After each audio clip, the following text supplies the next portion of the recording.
Utenos Juventus klubas kopia į istorinės aukštumas. Sezono sensacija tapęs treneris siūlo apie komandą kurti filmą. Direktorius siunčia linkėjimus kritikams, o ambicijos toliau nemažėja. LKL laukia tokia finalo serija, kokios prieš sezoną nesitikėjo niekas. Tik klausimas, ar uteniškiai gali eiti iki galo. Dabar telefonas netyla, Netflixas siūlo pasirašyti kontraktą, tai tikiuosi lietuviai suskubės ir greičiau tą kontraktą pasiūlys, nes reikės eiti tada su užsieniečiais.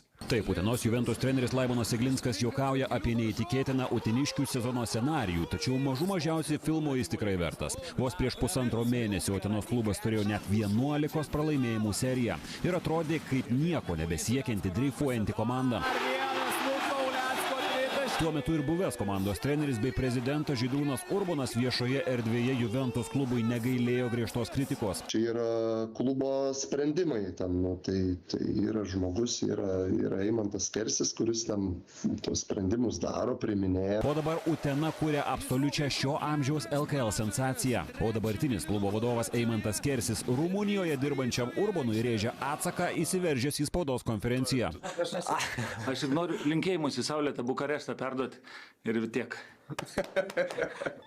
Nuo vos 7 vietos reguliariajame sezone atsispyrę uteniškiai ketvirtfinalyje eliminavo Vilniaus Rytą, o dabar pusfinalyje bendru serijos rezultatu 3-1 įtikinamai ir Klaipėdos Neptūną ir kuria tokią šventę, kurios Utenos krepšinis dar niekada nematė. Klubas pirmą kartą istorijoje žais LKL finale. Yra ką švęsti, bet tuo pačiu galbūt mes norime ir daugiau kažką švęsti ateityje, tai mes negalime šiandien nepabaigę sezono jį užsidaryti tiek užsibalę, kad paskui nebeis žaisti. Būtent treneris Eglinskas ir yra kone didžiausia šios sunkiai įtikimos sėkmės priežastis. Jis prie komandos prisijungė tik balandį, kai pats buvo atleistas iš Kėdainių klubo ir Utenoje pakeitė savo pirmtaką Kęstutį Kemzūrą stebuklus kūrė neįsigijus nei vieno naujo žaidėjo su ta pačia sudėtimi. Pirmiausia, pasikeitė emocinis fonas. Ta komanda prie Kemzūros, jinai netrodė norinti lipti per galvas, netrodė tokia energinga, netrodė tokia kovinga, kokia yra dabar. Ir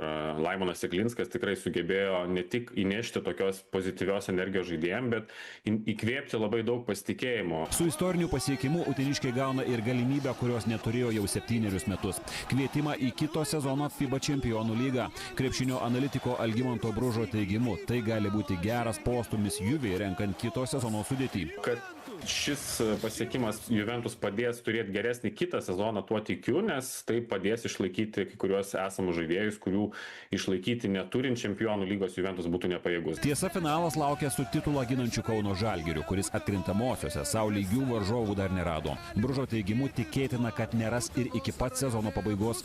Žalgiris yra aukščiausiame taške ir tikėtis, kad Juventus tą energiją nugalės ir Žalgirį gal kiek mano akim naivoka, todėl aš vis tik prognozuoju, kad čempionais taps Žalgiris. Netikėta finalo serija sekmadienį startuos Kaune, o Utenoje bus žaidžiamas antras serijos mačas. Ažiotažas tik 10 pagal dydį Lietuvos mieste yra didžiulis. Didžiąją dalį bilietų į 3000 fanų talpinančią areną klubas beveik išpardavė jau per 1 valandą.